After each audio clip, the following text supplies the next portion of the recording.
ඉතින් ඔයාලා සාදරයෙන් පිළිගන්න සයුර YouTube channel එකට. ඉතින් අද අපි කතා කරන්නේ වෙනස්ම තලයේ මාතෘකාවක්. මේක පොඩ්ඩක් controversial මාතෘකාවක්. ඒ කියන්නේ පොඩ්ඩක් සමහරු මිහිතරේ දෙන්න පුළුවන්. නමුත් ඇත්තටම මේකේ අරමුණ, ඒ කියන්නේ මේ වීඩියෝ එකේ අරමුණ මේ කාගේවත් හිත රෙවීම හෝ කාටවත් අපහාස කිරීම හෝ ජන කොට්ටාස අපහසුතාවයටපත් කිරීම නෙමෙයි. ඇත්තටම මේකෙදි කරන්නේ ඇත්තටම මේ දැනුවත් කිරීමක් තමයි කරන්නේ. ඔයාලට මේ යමක් ඉගෙන ගන්න තමයි මේ වීඩියෝ එකේ බලාපොරොත්තු. ඉතින් අද අපි කතා කරන්නේ ලංකාවේ කුල ભેදය ගැන. ඉතින් මේ කුල ભેදය ගැන කතා කරපුවම සමහරු ඊට විවිධ මත තියෙන්න පුළුවන්. ඉතින් ඒ වගේම තමයි මේ කතා කරන්නේවත් ඇත්තටම ගොඩක් වෙලාවට වෙනස් වෙන්න පුළුවන්. මොකද කුල ભેදය කියන එක ස්ථිත දෙයක් නෙමෙයි. කියන්නේ ලංකාවේ එක පළාත් වශයෙන් සමහර වෙලාවට ඒක වෙනස් වෙනවා. ඉතින් ඔයාලා දන්නවා අපේ බුදුහාමුදුරුවෝ දේශනා කරලා තියෙනවා නජජ්ජා වසලෝ හොති නජජ්ජා හොති බ්‍රාහ්මනා කම්මනා වසලෝ හොති කම්මනා හොති බ්‍රාහ්මනා කියලා. කියන්නේ උප්පත්තියෙන් වසලෙක් වෙන්නෙත් නැහැ බ්‍රාහ්මණෙක් වෙන්නෙත් නැහැ. ඉතින් හැබැයි බුදුහාමුදුරුවෝ එහෙම දේශනා කරාට ලංකාවේ බෞද්ධ ආගම බහුතර ආගම වුණාට ලංකාවට මෙන්න මේ බ්‍රාහ්මණ බලපෑම හින්දා හින්දු බලපෑම හින්දා කුල ભેදය කියන එක ලංකාවේ ඇවිල්ලා තියෙනවා. හැබැයි ඉන්දියානු කුල ભેදය වගේ නෙමෙයි ලංකාවේ කුල ભેදය සෑහෙන වෙනස්කම් තියෙනවා. ගොඩක් වෙලාට සමහර පහත්යයි කියන කුල පවා ඇවිල්ලා තියෙන්නේ ඒකේ මුල් ගත්තාම ගිහින් තියෙන්නේ බ්‍රාහ්මණ වංශිකයන්ගේ. ඉතින් එහෙනම් අද අපි බලමු ලංකාවේ කුල ભેදය ගැන.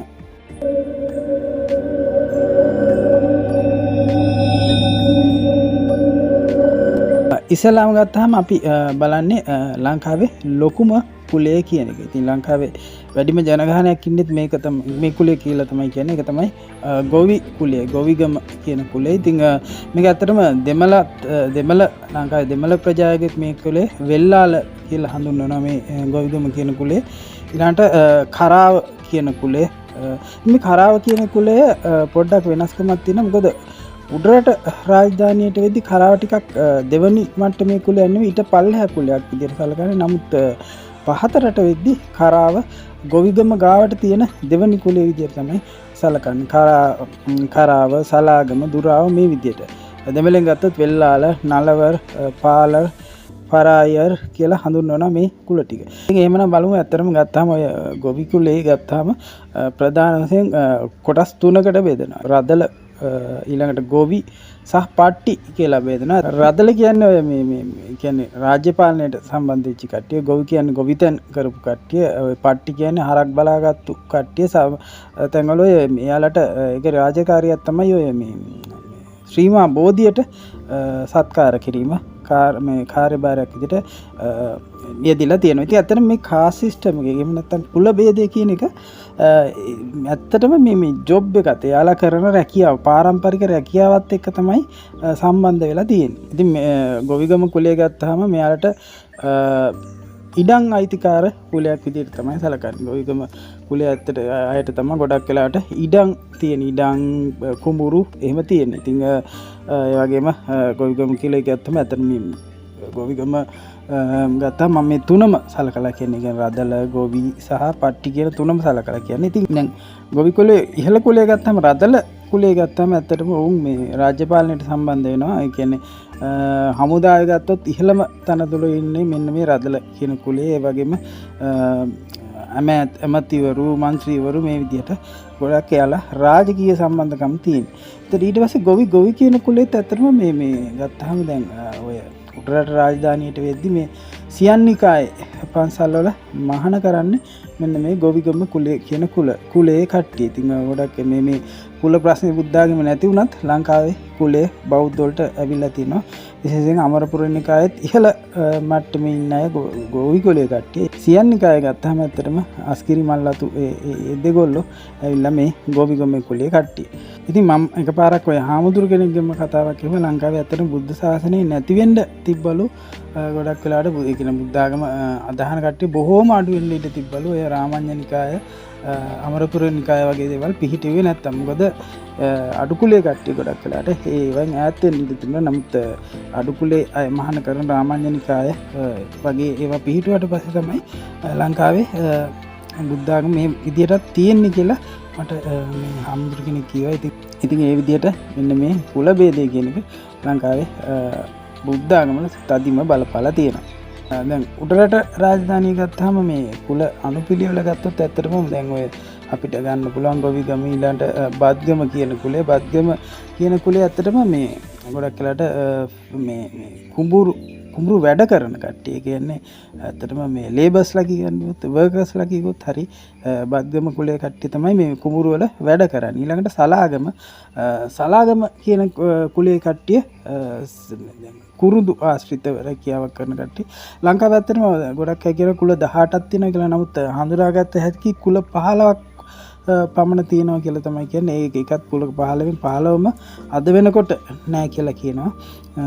ඊළඟට දුරාව කියන කුලය ඇත්තටම මේ ඔය රාමදින්නු ඒ කියන්නේ රා නිෂ්පාදනය සම්බන්ධ කට්ටිය. ඊළඟට කරාව කියන කට්ටිය ඇත්තටම මේ මම කලිනුත් කිව්වා පහතරට ගත්තාම දෙවෙනි මට්ටමේ ටිකක් කියලා කුලයක් විදිහට තමයි සැලකන්නේ. උඩරටදී ඒක පොඩ්ඩක් පහත කුලයක් වෙනවා. ඒකයි මම කිව්වේ කුලය කියන එක පළාත් අනුවත් වෙනස් වෙනවා. මේ කරාව කියන කට්ටියගේ රස්සාව තමයි මේ පිෂමල්ල කියන මාළු අල්ලන කට්ටිය. සමහර වෙලාවට මෙයාලා කියන්නේ නාවික බට විදිහට කියන්නේ යුද්ධයේදී හමුදාවට සම්බන්ධ වෙලා තියෙන කියන්නේ මුහුදු සටන් වලට සම්බන්ධ වෙලා තියෙනවා. ඊළඟට බෙරව කියන කුලය අතරම මේ ඩාන්සර්ස් කියන්නේ නැට්ටු බෙර ගහන කට්ටිය නැට්ටු තමයි මේකට මෙයාලට අයිති වෙන. ගොඩක් වෙලාට මෙයාලට සේවය කරන් තිබ්බා පන්සල් වලට දේවාල වලට මෙයාලට සේවය තිබ්බ. ඊළඟට හින්න එහෙම නැත්නම් දුරාව කියන කුලේ කට්ටිය මේ කට්ටිය අතරම ඔය මේ වොෂමන්ල කියන රෙදි හොදන කට්ටිය එහෙම නැත්නම් රැවුල කපන කට්ටිය ඊළඟට හිටියා මේ ලේබර්ස්ලා කියන වර්කර්ස්ලා විදියට වැඩ කරා. ඇත්තරම දැන් මේ ලංකාවේ කුල ගත්තම ප්‍රධාන කොටස් දෙකකට වෙන් කරන්න පුළුවන්. ඒක තමයි සේවා කුල සහ නීච කුල කියන්නේ. දැන් සේවා කුල කියන්නේ දැන් මේ සේවය කරන කට්ටිය. ඒ කියන්නේ මම අර කිව්වාගේ බෙරවා කියන කට්ටිය බෙර ගහන කට්ටිය කින්නර කියන කට්ටිය අතට ඔය කින්නර කියන කට්ටිය ඩාන්ස් කියන්නේ නටුන් නටන කට්ටිය කියන බෙරවා සහ ඒ කින්නර සම්බන්ධ කියන්නේ කින්නර කට්ටිය බෙර ගහන්නේ නමුත් එයාලා නටන කට්ටිය ඊළඟට රජක කියන කට්ටිය අර මම කලින් කිව්වා මේ රජක කියන කුලේ ඇත්තටම මේ රෙදි හොදන කට්ටිය. හැබැයි එයාලා රෙදි හොදන්නේ මේ රජ වාසලේ රෙදි හොදන කට්ටිය. ඉතින් මෙයාලට රොයල් ෆැමිලි වල රෙදි හොදන කට්ටිය. ඊට බඩහැල කියලා කුලයක් ගැන කතා කරනවා. ඒ කට්ටිය අතරම ඔය මාලිගාවේ සේවක සහ උයන කට්ටිය කියලා තමයි කතා කරන්නේ. ඊළඟට මේ ආචාරි කියන කුලය අතර මේ ආචාරි කියන කුලේ උඩරට රාජධානියට එද්දි ගොවිගමට පස්සේ තියෙන දෙවනි මට්ටමේ කුලය තමයි ආචාරි කියන්නේ. ඒ කියන්නේ මෙයාලා මේ ලෝහ වැඩ සහ රං කර්මාන්තේ කරපු කට්ටිය. ඔයාලට හිතෙන්න පුළුවන් නෑ මේට වඩා අපේ කුලේ ඉහළ වෙන්න පුළුවන්. මොකද ඒක පළාතින් පළාතට ගොඩක් වෙලාට වෙනස් වෙනවා. ඊළඟ වහුම්පුර කට්ටිය කියන්නේ අර මේ රාමදින්න නෝම නම් පැණි එකතු කරන්න විදියට තමයි සැලකන්නේ. ඉතින් අර මම කිව්වා මේ සේවා කුල සහ නීච කුල කියලා වර්ග දෙකක් තියෙනවා. ඒ කියන්නේ සේවය කරන කුල සහ ඒ නීච කුල. නීච කුල කියන්නේ ඇත්තටම ඔය ඉන්දියාව ගත්තොත් ඔය මේ සුද්‍රයෝ කියලා කියන්නේ පහත්ම කුල වර්ග හතරෙන් පහත්ම කුලය අන්න ඒ වගේ තමයි නීච කුලය කියලා කියන්නේ. අතත් උදාහරණ විදිහට ගත්තොත් නීච කුල ඔය දුර හින්න දුරය කියන කුලය රොඩි කියන කුල ගත්තාම පහත් නීච කුල විදිහට සලකනවා. එයාලා මේ ඇත්තටම ඔය ලේබර්ස්ලා විදිහට ඒ කියන්නේ ඔය ගොඩක් වෙලාට පහත්ම රැකියාවල් කරන කට්ටිය කියලා. ඒක පහත්ම කියන්නේ ඇත්තට රැකියාවල් පහත් ભેදයක් නැහැ. නමුත් මම කියන්නේ මිනිස්සු සමාජීය පහත්යයි සලකපු රැකියාවල් කරපු කට්ටිය තමයි ඔන්න ඔය නීච කුල වලට අයිති වෙන්නේ. ඉතින් මම මේ chart එකක් දාලා තියෙනවා. ඒක ඇත්තටම තියෙන්නේ මේ උඩරට කුල ભેදේ මේ අනුපිළිවෙල. මේක හැම තැනටම පොදු නෑ. ඇත්තටම සමාන තැන්වල වෙනස් වෙනවා. ඉතින් ඔය ඇත්තටම මේ දෙමළ සමාජයට ගියාම පහත්ම නීච කුල විදියට සලකන පරය්‍ය කියන කුලය ඊළඟට පල්ලාර් කියන කුලයේ තියෙන මේ කෘෂිකාර්මික සේවකයලු පල්ලාර් කියන්නේ පරය්‍ය කියන්නේ බෙර වාදන කරපටි මේ කට්ටිය ඉතාමත් පහත් කුල විදියට සලකන මෙයාලා තමයි ඔය මලමිනී සම්බන්ධ කටයුතු කරලා තියෙන්නේ. ඉතින් මේ දෙමළ කුල එයත් ඇත්තටම මේ පැරලල් කියන්නේ සිංහල කුල ભેදය හා සමාන්තර ගමන් කරනවා. ඉතින් කුල ભેදය කියන්නේ ඇත්තටම ලංකාවේ එක්තරා යුගයක අඳුරු පැතිකඩක් කියොත් හරි. මොකද ඒ කාලේ ඔය මේ රැකියාවල් විතරක් නෙමේ ගෙවල් වල කටයුතු කියන්නේ ගෙදරක් හදන්නේ කොහොමද හුණු ගන්න පුළුවන් දන්නේ ඒ වගේ දේවල් පවා තීරණය වුණේ මෙන්න මේ කුල ભેදය අනුව. ඉතින් හැබැයි මෙහෙම දෙයක් තියෙනවා ලංකාවේ කුල ભેදෙ. මොකද රාජධානි වෙනස් වෙද්දී සමහර පහත් කුල ඉහළ වෙලා තියෙනවා. සමහර ඉහළ කුල පහත් වෙලා තියෙනවා. ඒකට උදාහරණත් ගොඩක් වෙලාට දක්වන්න පුළුවන් අපිට. මොකද මේ ඇත්තටම දාගත්තාම මේ ගොඩක් කුල ලංකාවේ සලාගම හරි රජක ඔය වගේ කුල ගත්තාම පල්ලෙහා තියෙන කුල වුණත් ඇත්තටම ඒවට සම්භවය ගත්තාම යාලට තියෙනවා මේ බ්‍රාහ්මණ සම්භව තියෙනවා.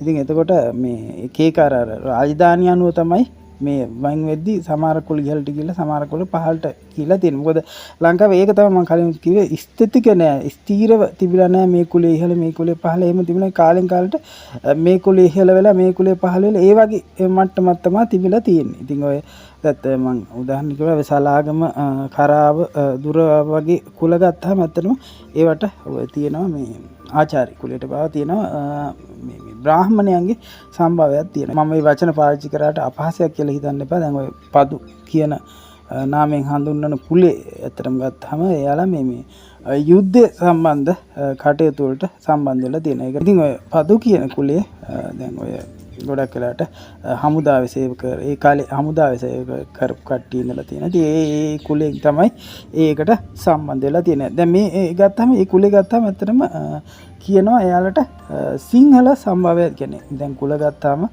ඒ කුල ගත්තාම විවිධ සම්භාවයන් තියෙනවා. දැන් ඇත්තටම සමහර මුදියන්සලා ගත්තාම එයාලට සම්භාවය තියෙන්නේ මේ දැන් උඩරට රාජධානියේදී සමහර මුදියන්සලා කියන කට්ටිය සමහර ගොඩක් දෙනෙක්ගේ සම්භාවය තියෙන ඉන්දියානු සම්භාවයක්. ඒ කියන්නේ එයාලා ඇවිල්ලාම තියෙන්නේ ඔය උඩරට රාජධානී කාලේ ඉන්දියාවේ. ඒ වගේම දැන් ඇත්තටම ගත්තාම මේ යුද්ධයට සම්බන්ධ වෙච්ච කට්ටිය ගොඩක් වෙලාට එයාලට මේ ලංකාවේ සම්භාවයක් කියන්නේ ලංකාවේ මුල් ජනයාගේ සම්භාවයක් තියෙනවා කියලා තමයි කියන්නේ.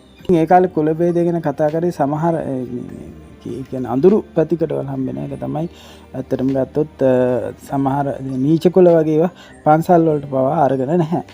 ඉතින් අදටත් ගත්තොත් කුල ભેදය ගත්තොත් ඔය ආගමික සංස්ථාව ආශ්‍රිතව තවමත් කුල ભેදය පවතින. ඒ වගේම විවාහයේදීත් ගොඩක් වෙලාට යෝජිත විවාහවලදී මම බලනවා. නමුත් දැන් ආදර සම්බන්ධතා ඕවා දැන් බලන්නේ ගොඩක් වෙලා සමහර අය කුලය ගැන දන්නෙත් නැහැ. ඒක ඇත්තටම හොඳ දෙයක්. මොකද 1833 දී ලංකාවේ ඔය රාජකාරී ක්‍රමය අහෝසි කරනවා. ඒ කියන්නේ කුල ක්‍රමයේ පදනම් වෙච්ච රාජකාරී ක්‍රමය අහෝසි කරනවා.